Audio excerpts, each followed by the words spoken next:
আসসালামু আলাইকুম। প্রিয় দর্শক, অন্য মঞ্চের আলাপচারিতায় আপনাদের সকলকে আমন্ত্রণ জানাচ্ছি। এই মুহূর্তে আপনাদের সামনে কথা বলতে এসে প্রথমবারের মতো শেখ হাসিনা আন্তর্জাতিক গণমাধ্যমে কি বলছেন, তিনি নেতৃত্বে থাকছেন নাকি থাকছেন না, এই প্রসঙ্গটা নিয়ে আপনাদের সামনে এই মুহূর্তে কথা বলবো।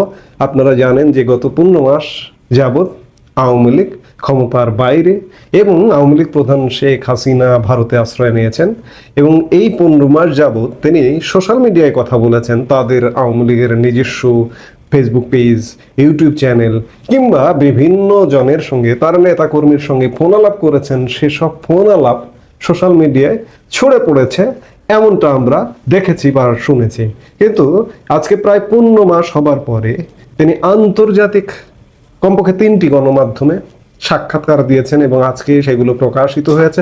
এই সাক্ষাৎকারগুলো মূলত ইমেলে এই গণমাধ্যমগুলো তাকে প্রশ্ন পাঠিয়েছে, তিনি প্রশ্ন উত্তর দিয়েছেন।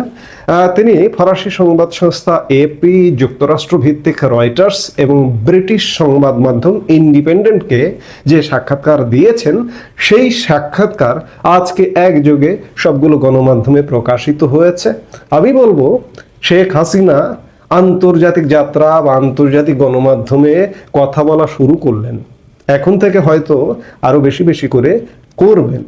এখানে অনেক কথা বলেছেন তিনি, দেশে ফেরা প্রসঙ্গে বলেছেন, নির্বাচন প্রসঙ্গে বলেছেন, তার দলের নেতাকর্মীদের নির্বাচনে অংশগ্রহণ করা কিংবা আওয়ামী লীগে নির্বাচন অংশগ্রহণ করবে কিনা, আওয়ামী লীগের ভোটাররা কাকে ভোট দেবে ইত্যাদি নানান কথা বলেছেন। কিন্তু একটি কথা আমার দৃষ্টি আকর্ষণ করেছে যে রয়টার্সের সাক্ষাৎকারে এক জায়গায় তিনি বলেছেন তিনি বা তার পরিবারের কেউ আওয়ামী লীগের নেতৃত্বে নাও থাকতে পারেন।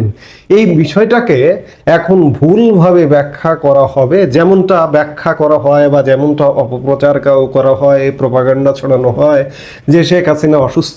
আপনারা দুদিন ধরে দেখছেন যে শেখ হাসিনা অসুস্থ, এমন প্রচার প্রচারণা গণমাধ্যম, বিশেষ করে সামাজিক যোগাযোগ মাধ্যমে এই প্রচার প্রচারণাটা আছে। ঠিক এই কথাটিকে শেখ হাসিনার এই যে রয়টার্সের সাক্ষাৎকারে যে বলছেন যে আমার পরিবারের কেউ নেতৃত্বে থাকতেও পারেন নাও থাকতে পারেন, এই কথাটাকে নিয়েও একটা গুজব, একটা প্রপাগান্ডা যে শেখ হাসিনা বলেছেন যে তিনি বা তার পরিবার নেতৃত্বে থাকবে না, অর্থাৎ আওয়ামী লীগ দুর্বল হয়ে গেল। দুর্বল হয়ে গেল মানে আওয়ামী লীগ যারা করো তোমরা বাদ দাও, বাদ দিয়ে অন্য পথ অবলম্বন করো, তারই অংশ হিসেবে এই প্রচার প্রচারণা।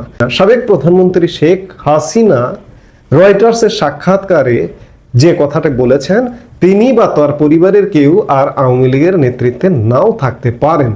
তিনি কেন বলেছেন এ কথাটা? তিনি বলছেন যে এটা আমি বা আমার পরিবারের ব্যাপার নয়।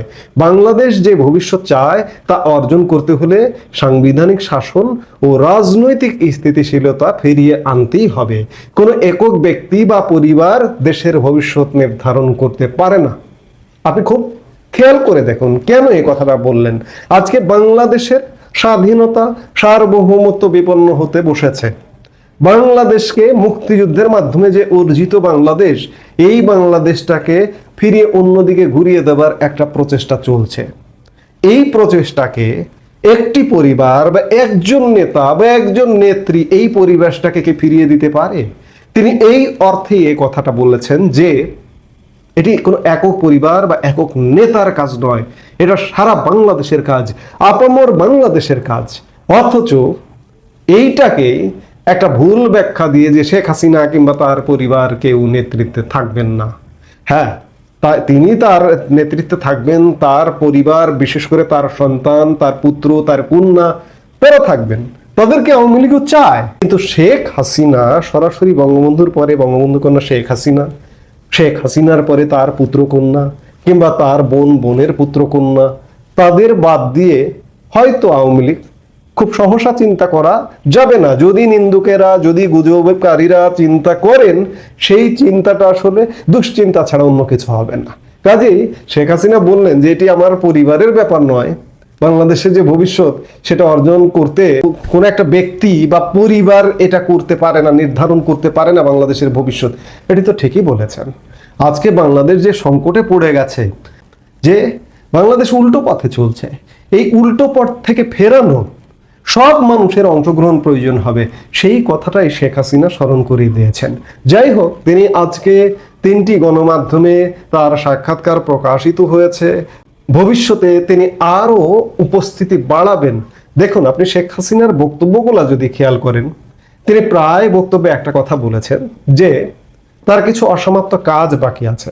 আল্লাহ হয়তো তাকে এই কারণেই বাঁচিয়ে রেখেছেন এবং তাকে দিয়ে করাবেন, এজন্যই বাঁচিয়ে রেখেছেন।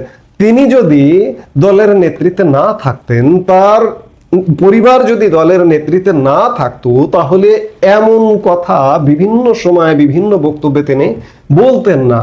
কিন্তু ভুলভাবে ব্যাখ্যা করবার কোনো সুযোগ নেই। আমার চোখে পড়লো বাংলাদেশের কোনো দুই একটা গণমাধ্যম এমন শিরোনামও করেছেন, রয়টার্সের সাক্ষাৎকারে হাসিনা তিনি বা তার পরিবারের কেউ আর আওয়ামী লীগের নেতৃত্বে নাও থাকতে পারেন। এমন শিরোনামের অর্থ তারা নেগেটিভ ভাবে বোঝাতে চাইছেন, কিন্তু আসলে নেগেটিভ ভাবে বোঝাবার কোনো কারণ নেই, কোনো অবস্থা নেই। শেখ হাসিনার নেতৃত্বেই বাংলাদেশ উদ্ধার হতে হবে, শেখ হাসিনা পরিবারের নেতৃত্বেই বাংলাদেশ উদ্ধার হতে হবে।